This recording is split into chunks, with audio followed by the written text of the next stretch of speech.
Internet खोल रहे हैं तो बस एक ही चीज नजर आ रही है, वो है दिल्ली के जंतर मंतर से जुड़ा सीजेपी का प्रोटेस्ट।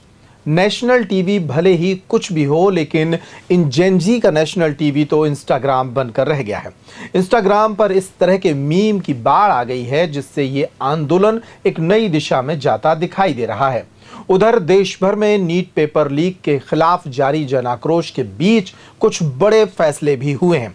आइए इन फैसलों पर नजर डालते हैं और जानने की कोशिश करते हैं कि क्या कॉकरोच का ये आंदोलन अब खत्म होने की तरफ बढ़ रहा है या फिर अभी भी युवाओं का जोश और गुस्सा बाकी है। नमस्कार, आप देख रहे हैं पेप्टिक टाइम का खास शो पॉइंट टू पॉइंट और मैं हूं अंकुर यादव।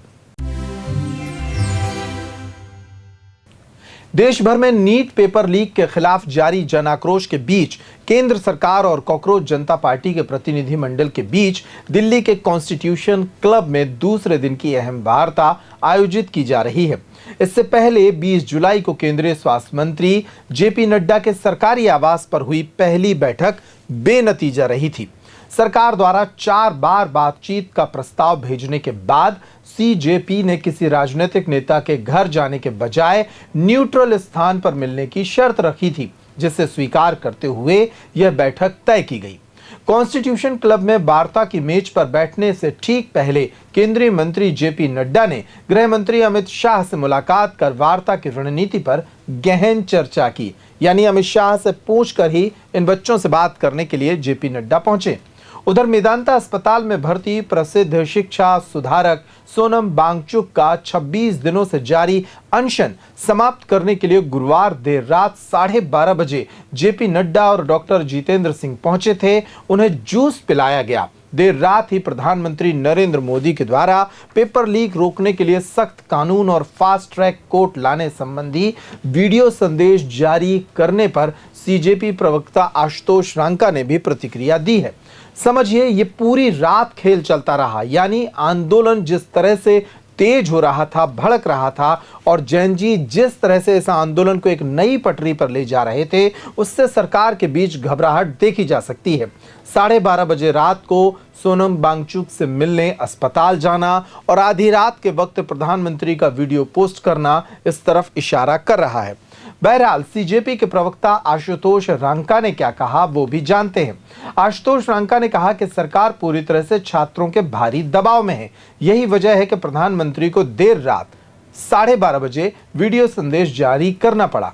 सीजेपी संस्थापक अभिजीत दिपके ने शुक्रवार को स्पष्ट किया कि जब तक केंद्रीय शिक्षा मंत्री धर्मेंद्र प्रधान अपने पद से इस्तीफा नहीं दे देते, तब तक आंदोलनकारी जंतर मंतर से नहीं हटेंगे।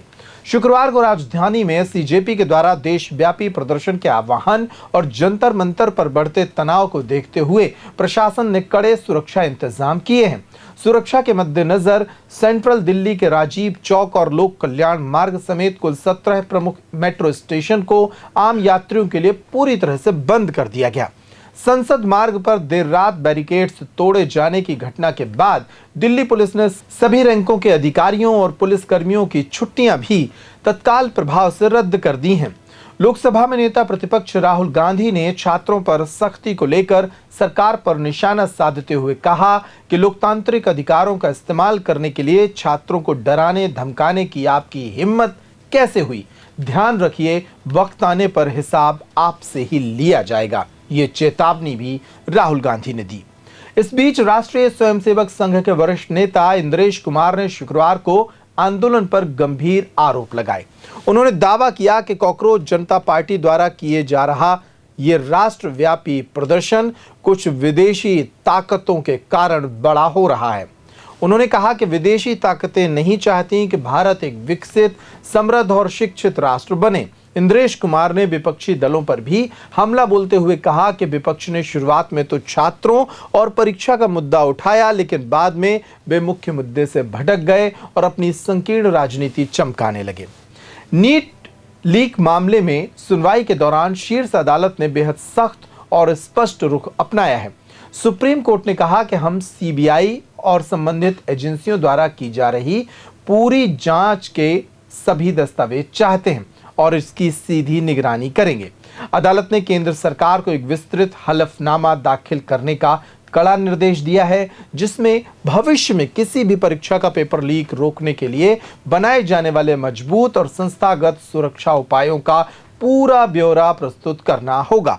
अदालत ने दोहराया कि हलफनामा मिलने के बाद वह स्थिति की व्यापक समीक्षा करेगी और पूरे साल इस मामले की निगरानी जारी रखेगी। सुनवाई के दौरान केंद्र सरकार की ओर से पेश वकीलों ने कोर्ट को आश्वस्त किया कि प्रश्न पत्र की छपाई से लेकर केंद्रों तक पहुंचने और छात्रों में बंटने की पूरी पारदर्शी प्रक्रिया अदालत के समक्ष रखी जाएगी और सर्वोच्च प्रशासनिक स्तर पर त्वरित एक्शन भी लिए जाएंगे। देश भर में प्रतियोगी परीक्षाओं में धांधली और पेपर लीक को लेकर मचे घमासान के बीच दिल्ली उच्च न्यायालय ने भी एक बड़ा कदम उठाया है। दिल्ली हाईकोर्ट के मुख्य न्यायाधीश के निर्देश पर भर्ती परीक्षाओं में अनुचित साधनों की रोकथाम से जुड़े मुकदमों की त्वरित सुनवाई के लिए एक नई विशेष फास्ट ट्रैक कोर्ट का गठन किया गया है। हाईकोर्ट के रजिस्ट्रार जनरल अरुण भारद्वाज द्वारा 23 जुलाई को जारी आधिकारिक आदेश के अनुसार 30 हजारी कोर्ट के मध्यस्थता केंद्र में जज इंचार्ज के रूप में कार्यरत अनु ग्रोबाल बालिगा को इस नई अदालत का विशेष न्यायाधीश नियुक्त किया गया है। हाईकोर्ट द्वारा जारी दिशा निर्देशों में स्पष्ट किया गया कि यह न्यायिक अधिकारी राउज एवेन्यू कोर्ट कॉम्प्लेक्स के प्रधान जिला एवं सत्र न्यायाधीश सह विशेष न्यायाधीश के प्रशासनिक नियंत्रण में काम करेंगी। कुल मिलाकर नीट पेपर लीक मामले से जुड़े तमाम वर्ग अब एक्शन मोड में हैं। अदालतें हों, सरकार हो या फिर संस्थान हो, सभी जवाब दे रहे हैं। लेकिन जो बड़ी मांग सीजेपी की है या देश के छात्रों की है, धर्मेंद्र प्रधान के इस्तीफे से जुड़ी, वो अब तक पूरी नहीं हुई है। धर्मेंद्र प्रधान का इस्तीफा अब तक नहीं आया है। हालांकि जैसा कि कल भी सीजेपी ने कहा था कि उनकी 4 प्रमुख मांगें हैं, उन 4 प्रमुख मांगों में धर्मेंद्र प्रधान के इस्तीफे की मांग सबसे ऊपर थी। इस मांग को लेकर अब भी बैठक जारी है। देखने वाली बात होगी कि क्या धर्मेंद्र प्रधान इस्तीफा देते हैं या नहीं। इस खबर पर अगर आप भी कुछ कहना चाहते हैं तो कमेंट बॉक्स आपके लिए खुला है। पेप्टिक टाइम पर खबरों का सिलसिला जारी है। नमस्कार।